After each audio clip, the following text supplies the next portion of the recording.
The diary fell from between two boxes in the attic, its leather cover worn smooth by time and handling. My mother's elegant handwriting filled its pages, the same handwriting that had signed my birthday cards, written lunch notes, marked the height chart on the kitchen wall until her death 17 years ago. My name is Isabel, and at 31 I was finally cleaning out my childhood home's attic. My father had moved to Florida with Teresa, my stepmother, leaving me to prepare the house for sale. What I found would shatter everything I thought I knew about my mother's death. "Something isn't right," my mother had written in an entry dated 3 months before she died.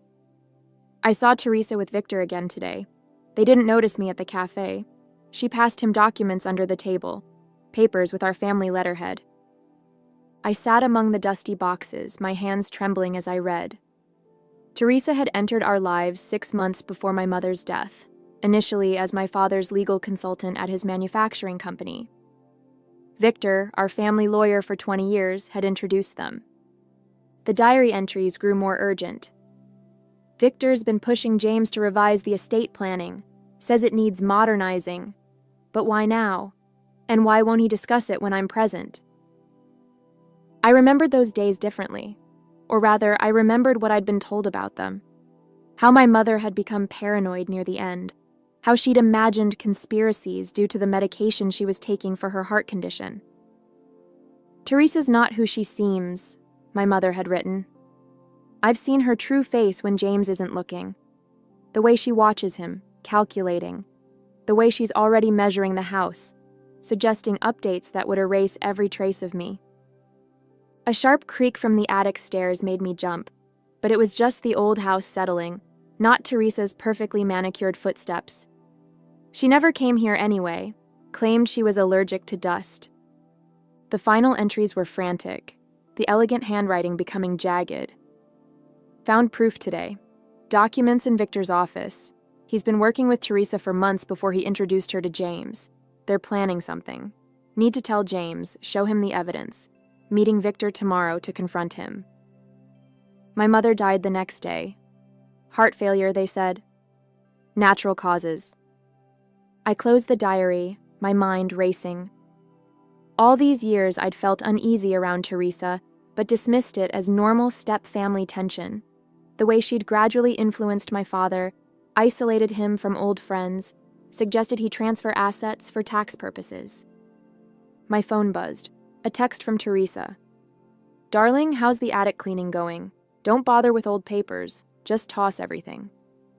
I looked at the diary in my hands, then at my mother's final words. "Must protect Isabel's inheritance. Must stop them before..." I spent that night reading every entry, tracing my mother's growing suspicions through the months before her death. She'd documented everything. Meetings she'd observed between Teresa and Victor, overheard phone calls, documents she'd glimpsed on Victor's desk. "Teresa's background story doesn't add up," one entry read. "Says she grew up in Seattle, but her knowledge of the area is vague. Claims to have graduated from Stanford Law, but when I mentioned professors I know there, she changed the subject." My mother had started investigating, quietly gathering evidence. She noted discrepancies in Teresa's work history, gaps in her background that no one else had bothered to question. Even then, Teresa had been playing the perfect professional, the sympathetic friend to my father, recently widowed from her own spouse. "Found something disturbing today," my mother wrote 2 weeks before her death. "Teresa's late husband? He didn't die in a car accident like she claimed. He's very much alive, living in Arizona with his actual wife. Who is this woman really?" I pulled out my laptop, hands shaking as I searched for property records in Arizona. There it was.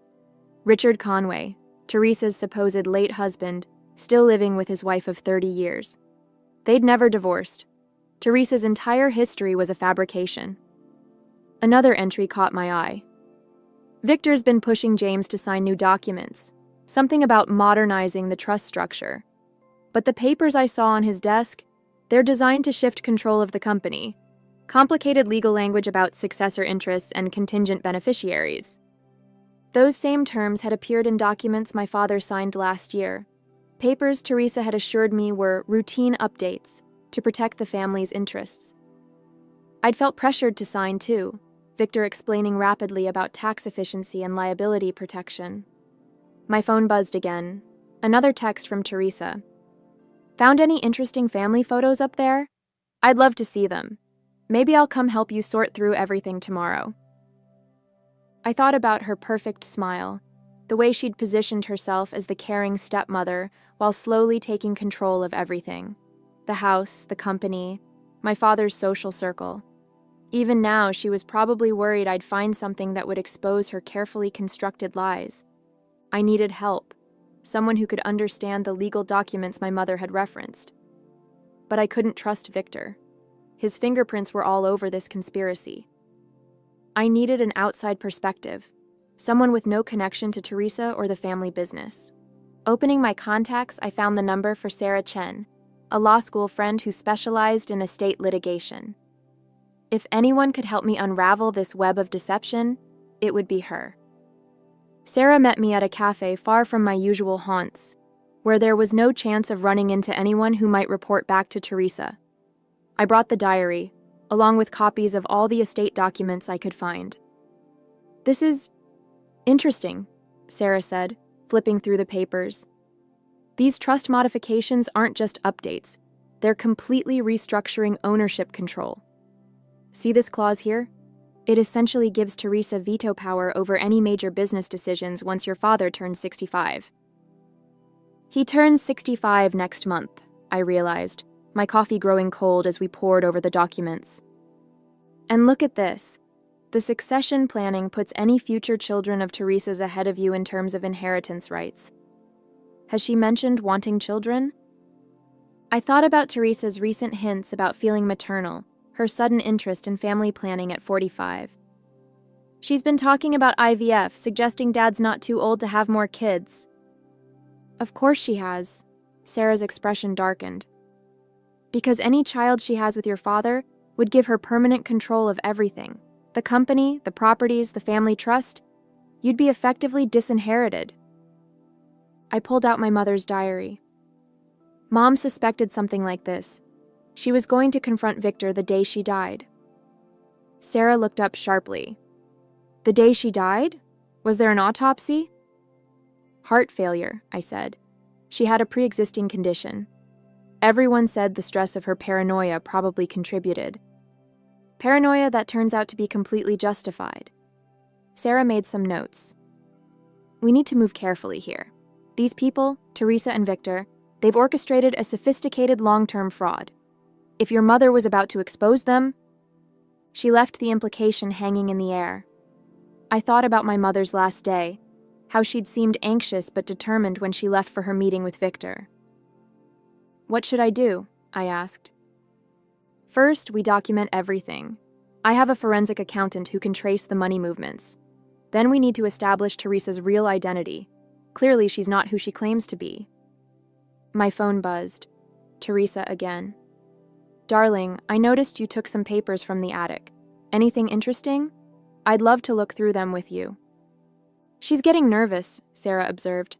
Good. Let her wonder what you found. But be careful. People who've orchestrated something this elaborate can be dangerous when cornered. I thought about my mother's final diary entry, her determination to protect me, to expose the truth.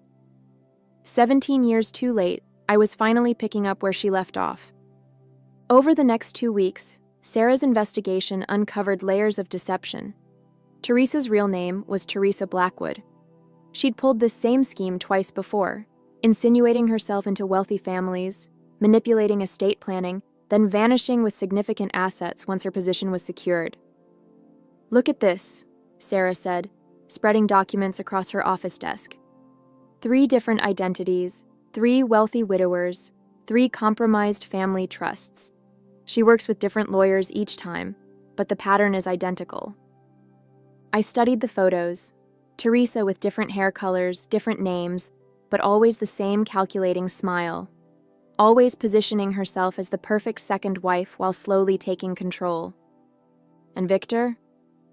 He's been disbarred in 2 states for ethics violations. Somehow got licensed here under a slightly different name. He specializes in finding vulnerable wealthy families, then introducing them to his clients. Women like Teresa who know how to play the long game. My phone buzzed with Teresa's hourly check-ins. We should have lunch soon, darling. I'm worried about you spending so much time in that dusty attic. It's not healthy to dwell on the past. I showed Sarah the text. She's been pushing me to hand over anything I found up there. Says she's concerned about my obsession with old papers. She's worried, Sarah noted. Probably realizes the diary is missing. Have you told your father anything? I shook my head.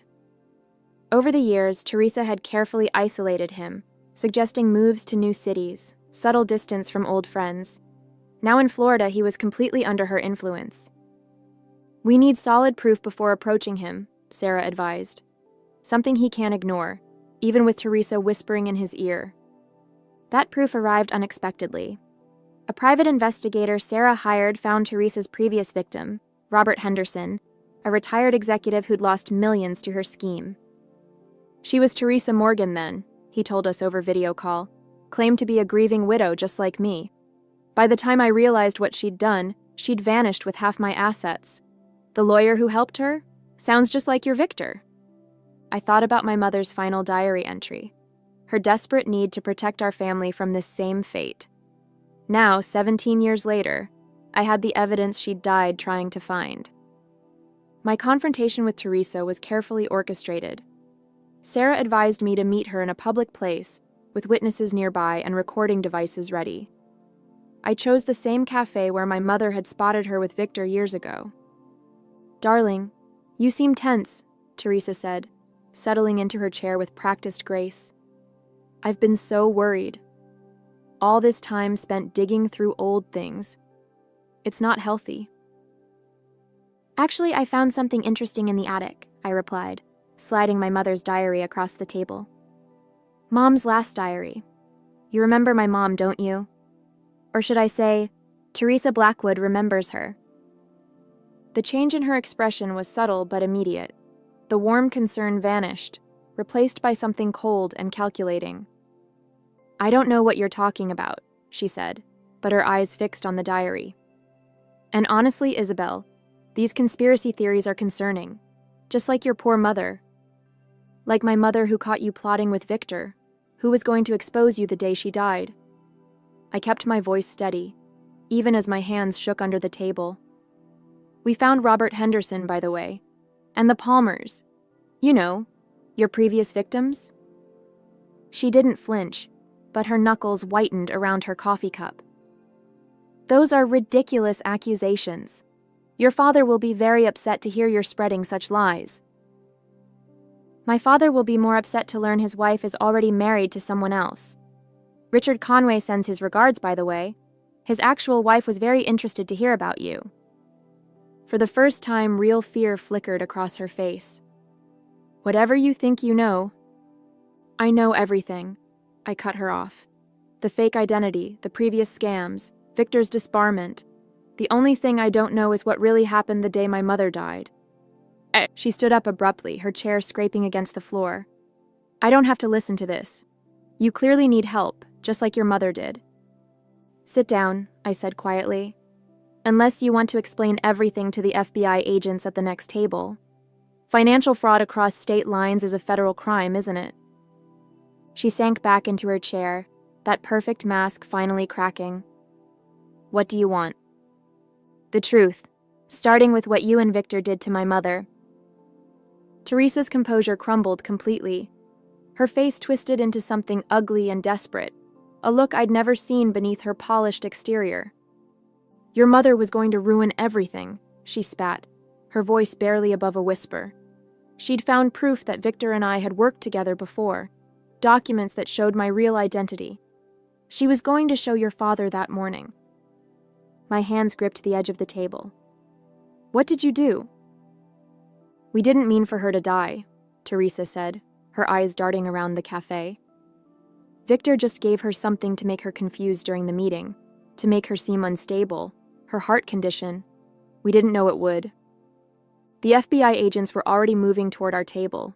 They'd heard everything through the wire I was wearing. I watched as the color drained from Teresa's face when she realized what was happening. Teresa Blackwood, one agent said, showing his badge. "You're under arrest for conspiracy to commit fraud and involvement in the death of Catherine Andrews." I sat there, my whole body shaking, as they led Teresa away. Sarah appeared at my side, squeezing my shoulder. "Victor's been arrested too," she said quietly. "They picked him up at his office 20 minutes ago." My phone buzzed, Dad calling. He'd just been interviewed by the FBI at his home in Florida. "Isabel," his voice cracked. "Is it true? All of it?" "Yes, Dad.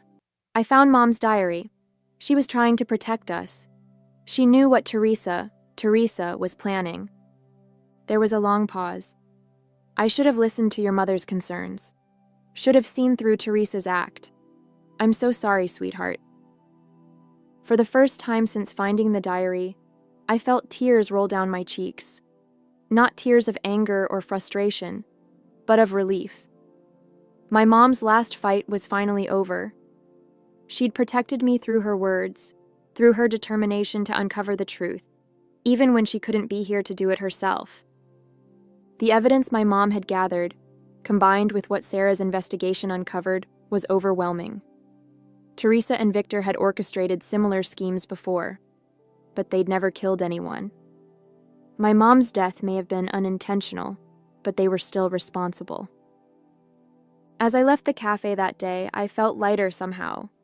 The weight of years of unanswered questions, of subtle manipulations and hidden truths, was finally lifting. My mom's diary, her final gift to me, had exposed not just Teresa's deception, but also given me back something I'd lost: the truth about who my mother really was, and the fierce love that had driven her to protect her family until the very end. In the weeks that followed, everything changed. The house I'd been preparing to sell became a source of comfort rather than painful memories. I spent evenings in my mom's old reading nook, going through her diary again and again, this time not searching for clues but simply connecting with her voice, her thoughts, her love for us that shone through every page. My dad moved back from Florida, temporarily staying in a condo nearby while the legal mess got sorted out. The investigation revealed that Teresa had already started transferring small amounts of money to hidden accounts. She'd been preparing her exit strategy, just like with her previous victims. If it hadn't been for my mom's diary, we might have lost everything. "I keep thinking about your mother's last days," my dad said one evening as we sat in the backyard, the same garden my mom had loved tending. The way Teresa and Victor dismissed her concerns made me doubt my own wife's sanity. I can never forgive myself for that. I reached over and squeezed his hand. The anger I'd felt toward him had mellowed into understanding.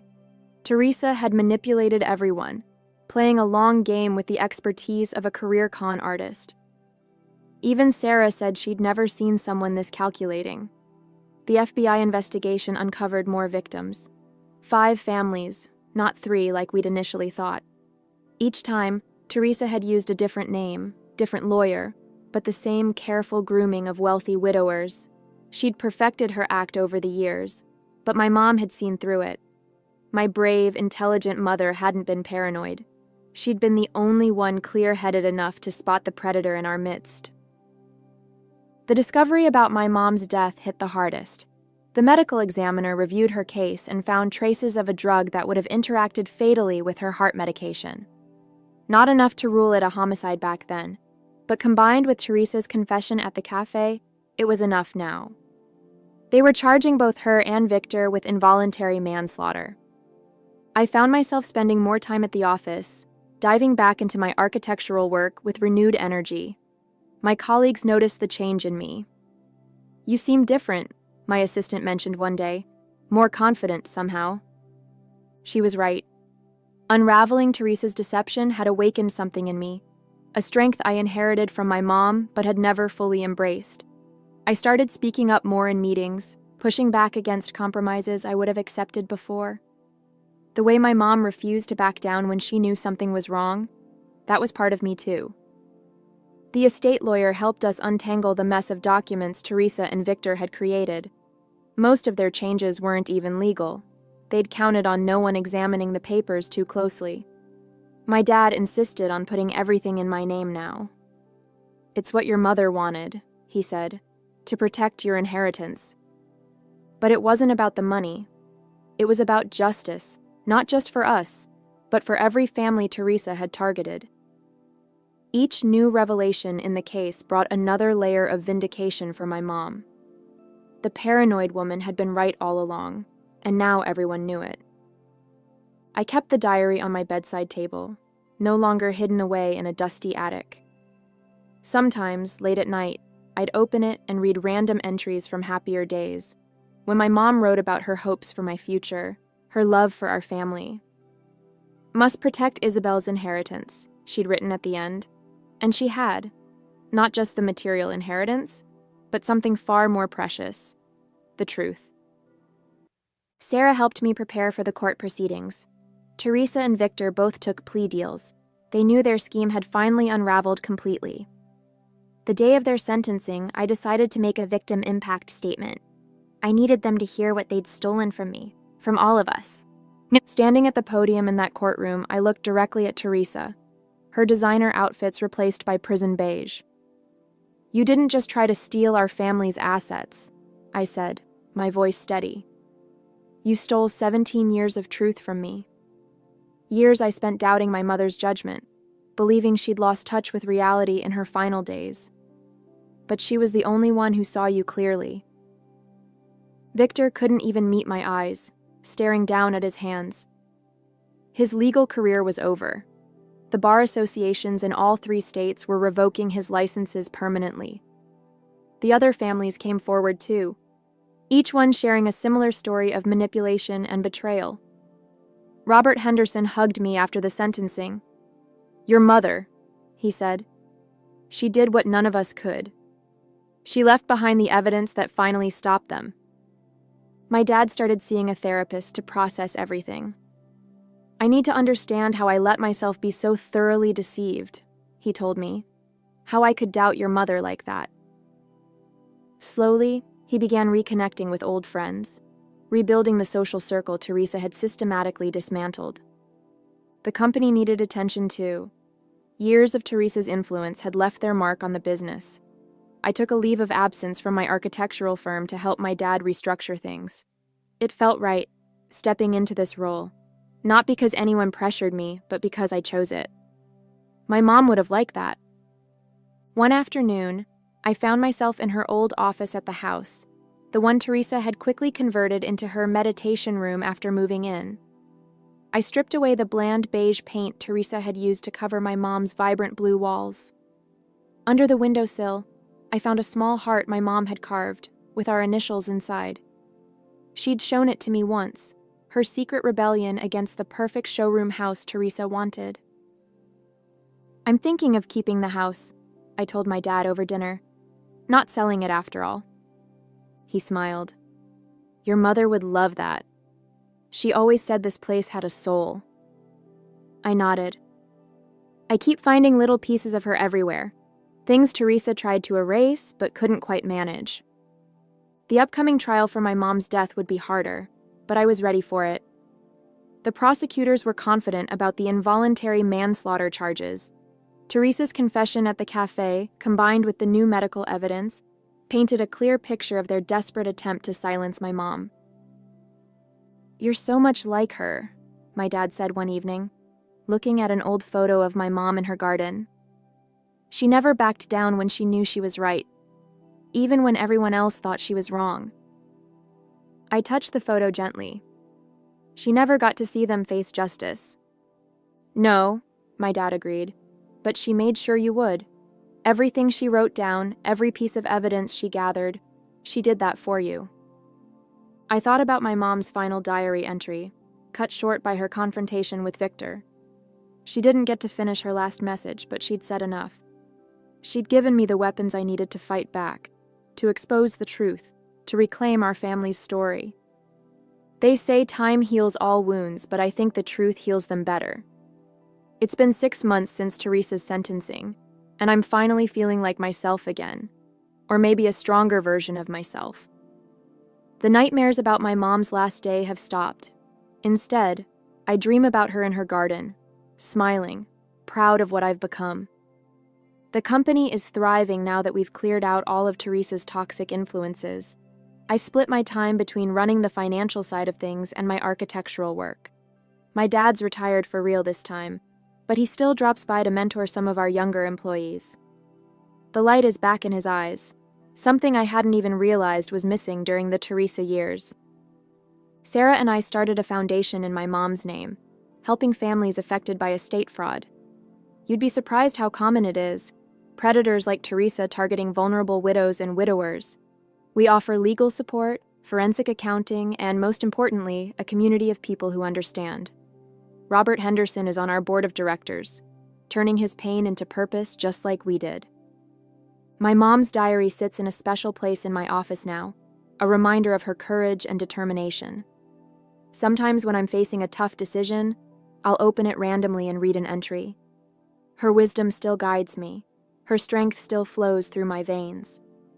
The woman who saw through Teresa's perfect mask, who fought to protect her family until her last breath. That's my mother's real legacy to me. The house feels different too. No more walking on eggshells, no more hiding who we are. I've filled it with colors my mom would have loved, hanging her art back on the walls where it belongs. This isn't just the house where I unmasked a con artist anymore. It's home again, finally. Last week, I found one last letter from my mom, tucked inside an old book in her office. Not part of her diary, but a separate note written just days before she died. "My dearest Isabel," it began, "if you're reading this, trust your instincts. I've raised you to see the truth, even when others try to hide it." I keep thinking about how my mom fought alone, carrying the weight of her discoveries while everyone dismissed her concerns. But she never gave up.